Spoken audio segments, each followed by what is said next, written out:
As we talked about before, grades separate the qualities of a commodity. But another thing that they do is they develop individual markets for individual qualities of that commodity.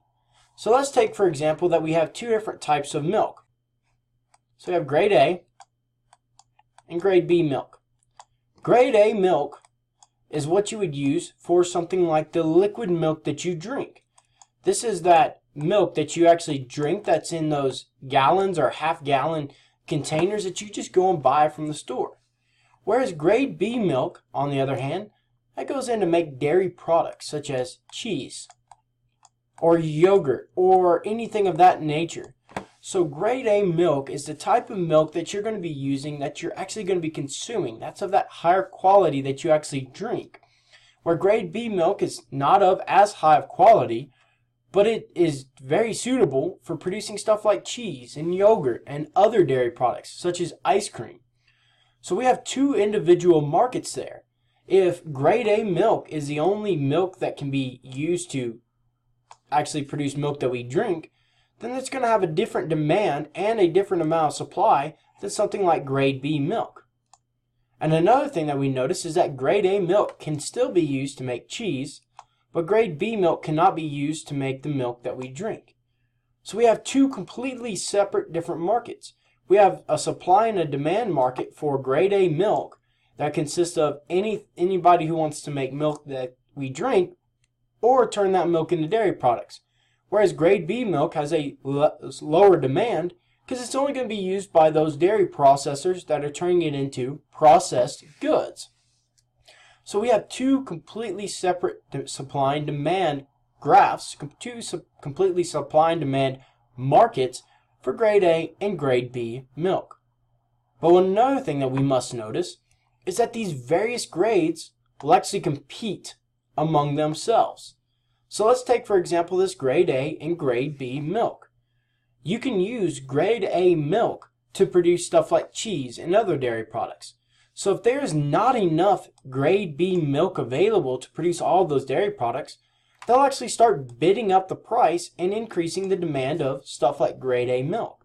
So grade B milk is actually the demand or the supply of grade B milk will actually affect the price or the supply or demand of grade A milk. And they're actually going to be competing amongst each other in this form. So let's dive into another example of how different qualities will actually compete amongst each other. So we're going to look at something like a prime New York strip steak versus a choice New York strip steak.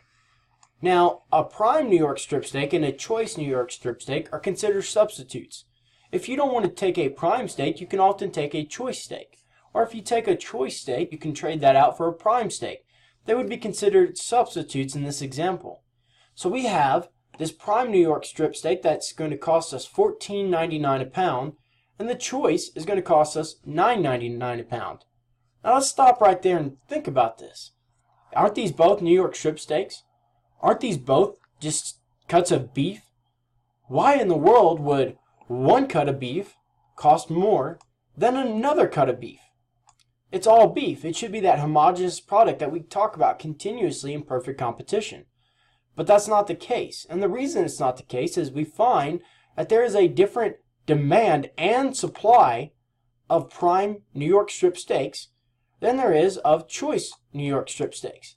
So we have two completely different markets for them, but they are still interconnected. They are still related to each other, and they actually compete among themselves. So let's think about this. If the New York strip steak is $9.99 and the prime New York steaks are $14.99, and you're maybe under a tight budget, you're more inclined to go with the choice New York strip steaks because it's cheaper and maybe you don't have that high of taste of palate.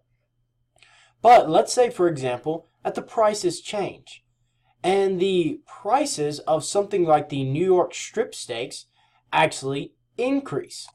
So we're going to say that these prices of these New York strip steaks increase from $9.99 to $12.99 per pound. So before they were $9.99, but now they're $12.99. Well, being a savvy customer, you sit back and you say, all right, if they're now $12.99 and the price of a prime steak is only $14.99, it's only a $2 difference. I might be more inclined as a consumer to start buying those prime steaks because the price difference isn't all that much to me. So if the price difference is only $2 and I'm now more inclined to buy those prime steaks, that's going to increase the demand for prime steaks, which is what we see here in this graph. We see the demand for prime steaks go up. And as more people demand those prime steaks, as more people want those prime steaks, then it's actually going to drive the price up, and the quantity that's going to be produced also goes up.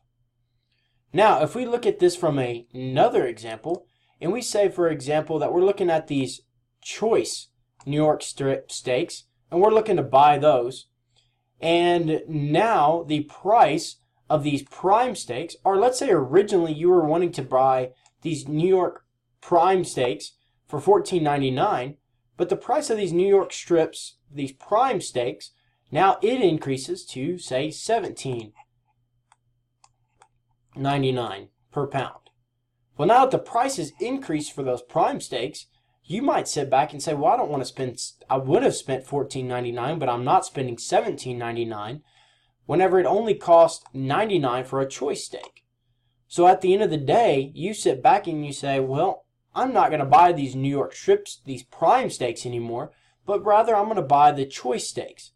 So it winds up driving the demand, and in this example, we're going to call this the choice graph, and it's going to drive up the demand for those choice steaks, ultimately driving up the price and driving up quantity. So that's just a quick example, hopefully it was quick, of how how different grades actually compete amongst each other and how they're interconnected. And then another thing that we must note is that supplies of various qualities may be alterable.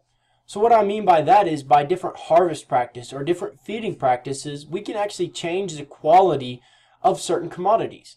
So if we take the beef industry, if we feed a steer longer, it increases the chances of that beef grading higher. The longer we feed that steer, there's a better chance that this steer goes from choice to prime.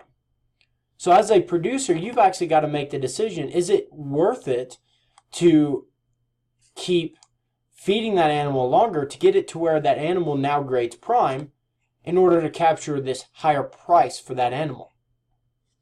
Now, next thing we're going to talk about is the quality agreement. There's two different mindsets about it, or there's two different ways to look at it.